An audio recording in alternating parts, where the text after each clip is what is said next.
हरिपुर नाम का एक छोटा सा गांव था। उसी गांव में रामनाथ नाम का एक गरीब बड़ी अपनी पत्नी गीता और बेटी लक्ष्मी के साथ रहता था। रामनाथ दिन रात मेहनत करके लोगों के लिए चारपाई और दरवाजे बनाता, जिससे किसी तरह घर का खर्च चलता।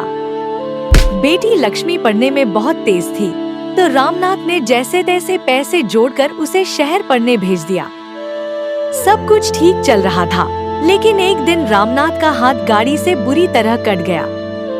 खून इतना बहा कि उसे तुरंत शहर के अस्पताल ले जाना पड़ा। डॉक्टर ने कहा, आपका हाथ बुरी तरह से जख्मी है, ऑपरेशन करवाना होगा वरना हाथ काटना पड़ेगा। खर्च करीब 70,000 रुपए आएगा। रामनाथ की आंखों में आंसू आ गए। डॉक्टर साहब, मैं गरीब आदमी हूँ, लेकिन मेरी मेहनत की रोटी इसी हाथ से बनती है। मैं कुछ भी करूँगा, बस मेरा हाथ बचा लीजिए।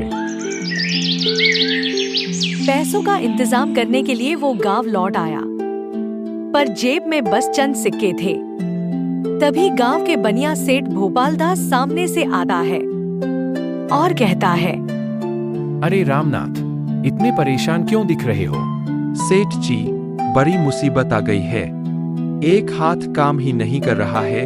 डॉक्टर ने कहा ऑपरेशन करवाना पड़ेगा, वरना मैं काम नहीं कर पाऊंगा। भोपाल दास ने कहा, अरे तो इसमें रोने की क्या बात है, मैं दे देता हूँ पैसे। रामनाथ ने मुस्कुरा कर कहा, पर क्यों सेठ जी? तुम्हारा वो पुराना औजार खाना जहाँ तू काम करता है, उसे मेरे पास गिरवी रख दे। रामनाथ के पास कोई चारा नहीं था। आंखों में आंसू लिए उसने दस्तखत कर दिए। ऑपरेशन हुआ, हाथ बच गया, पर उसकी रोजी रोटी अब चली गई।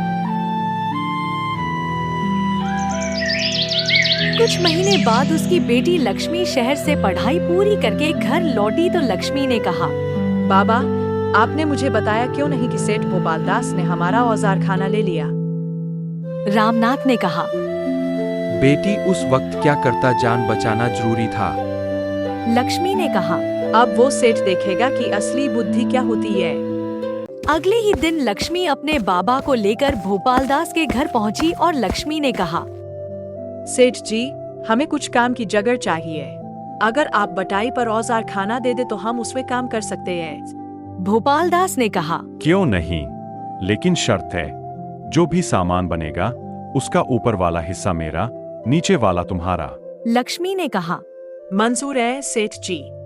लक्ष्मी ने वहीं पर लकड़ी के सुंदर पलंग बनाना शुरू किया, जिनके नीचे का हिस्सा मजबूत लकड़ी का था और ऊपर का हिस्सा सिर्फ हल्की लकड़ी और चादरें।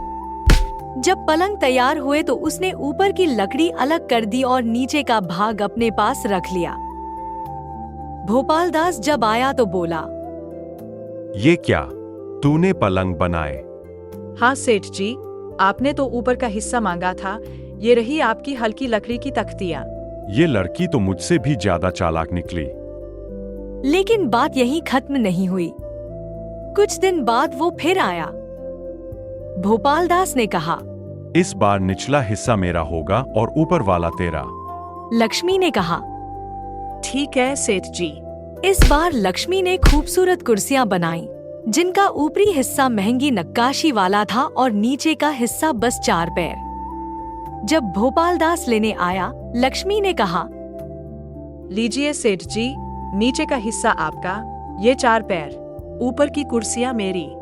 भोपाल दास गुस्से से लाल हो गया। उसने कुछ सोचा और बोला, बेटी, अब जो भी चीज बनाना, उसका ऊपर और नीचे दोनों हिस्सा मेरा, बीच का तुम्हारा। लक्ष्मी ने कहा, ठीक है सेठ जी, आपकी बात मंजूर है। इस बार उसने ढोलके बनाई, जिनका ऊपर और नीचे चमड़ा था और बीच में खूबसूरत लकड़ी का शरीर। जब भोपाल दास देखने आया तो बोला, अब तो सब मेरा है। लक्ष्मी बोली, हाँ सेठ जी, ऊपर और नीचे की चमड़ी आपकी, बीच का लकड़ी वाला हिस्सा मेरा। भोपाल दास हक्का बक्का रह गया। उसे अपनी लालच पर शर्म आई। बेटी, तूने मुझे मेरी औकात दिखा दी। मैं अब किसी गरीब का हक नहीं मारूंगा। उस दिन से भोपाल दास ने रामनाथ का औजार खाना लौटा दिया और गांव में गरीबों की मदद करने लगे। लक्ष्मी ने अपने हुनर और समझदारी से न सिर्फ अपने बाबा की इज्जत लौटाई बल्कि गांव वालों के दिल में जगह बना ली। अगर आप भी मेरे कहानी में आना चाहते हैं तो आप अपना नाम जरूर कमेंट करें।